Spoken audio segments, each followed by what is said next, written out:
जय शिवराय मित्रांनो, राज्यातील कर्जमाफीच्या प्रतीक्षेत असलेल्या शेतकऱ्यांसाठी आता लवकरच खुशखबर येणार आहे। मित्रांनो, राज्यात राज्य शासनाच्या माध्यमातून शेतकऱ्यांसाठी पुण्यश्लोक अहिल्यादेवी होळकर शेतकरी कर्जमुक्ती योजना 2026 ही योजना आणण्यात आलेली आहे, ज्याच्या अंतर्गत थकीत कर्जदार शेतकऱ्यांचं 2 लाख रुपयापर्यंतच्या कर्जाची कर्जमाफी, नियमितपणे पीक कर्ज भरणाऱ्या शेतकऱ्यांना 50,000चं प्रोत्साहन अनुदान, याचबरोबर थकीत असलेल्या आणि 2 लाखावरील कर्ज असलेल्या शेतकऱ्यांसाठी ओटीएस योजना, अशा प्रकारच्या योजना याच्या अंतर्गत आणण्यात आलेल्या आहेत।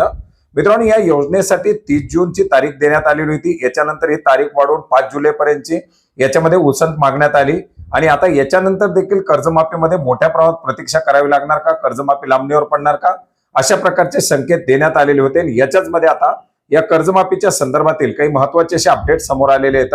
मित्रांनो, वित्त विभागाच्या माध्यमातून जे काही विधिमंडळाच्या जून-जुलै 2026च्या अधिवेशनामध्ये सादर करण्यात आलेल्या खर्चाचं पूरक विवरणपत्र आहे, याच्या वितरणासाठी मंजुरी दिलेली आहे। याच्यासाठीचा अति तात्काळ GR हा निर्गमित करण्यात आलेला आहे।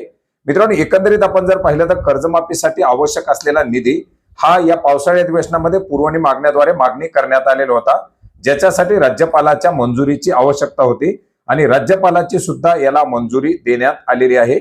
मित्रांनो, कर्जमाफीसाठी आवश्यक असलेल्या निधीची मागणी ही सहकार विभागाच्या माध्यमातून करण्यात आलेली होती आणि याच्यासाठी सादर करण्यात आलेल्या पुरवणी मागणीद्वारे आणि याच्यापैकी 20,754 कोटी 64 लाख 82,000 रुपयाच्या पुरवणी मागण्या या सहकार विभागासाठी मंजूर करण्यात आलेल्या आहेत, ज्याच्यामुळे आता या योजनेसाठी आवश्यक असलेला निधी उपलब्ध करून देण्यासाठी मंजुरी आलेली आहे। मित्रांनो, आता याच्या संदर्भातील एक GR निर्गमित केला जाईल, ज्याच्यामुळे या योजनेसाठी आवश्यक असलेला निधी वितरण करण्याचा GR सहकार विभागाच्या माध्यमातून निर्गमित केला जाईल आणि या योजनेसाठी आता हा निधी उपलब्ध करून दिला जाणार आहे। मित्रांनो, या योजनेच्या अंतर्गत इन्कम टॅक्स भरणाऱ्या शेतकऱ्यांची देखील तपासणी सुरू करण्यात आलेली आहे। त्याच्या तपासणीच्या देखील प्रक्रिया सुरू होताना आता लवकरच या सर्व प्रक्रिया पार पाडत या योजनेच्या अंतर्गत पोर्टल लॉन्च करून शेतकऱ्यांच्या कर्जमाफीची यादी जाहीर केली जाईल। मित्रांनो, तर याच्या संदर्भातील जे काही अपडेट येईल ते अपडेट सुद्धा आपण आपल्या चॅनलच्या माध्यमातून नक्की जाणून घेण्याचा प्रयत्न करणार आहोत। भेटूयात नवीन माहितीसह, नवीन अपडेटसह। धन्यवाद।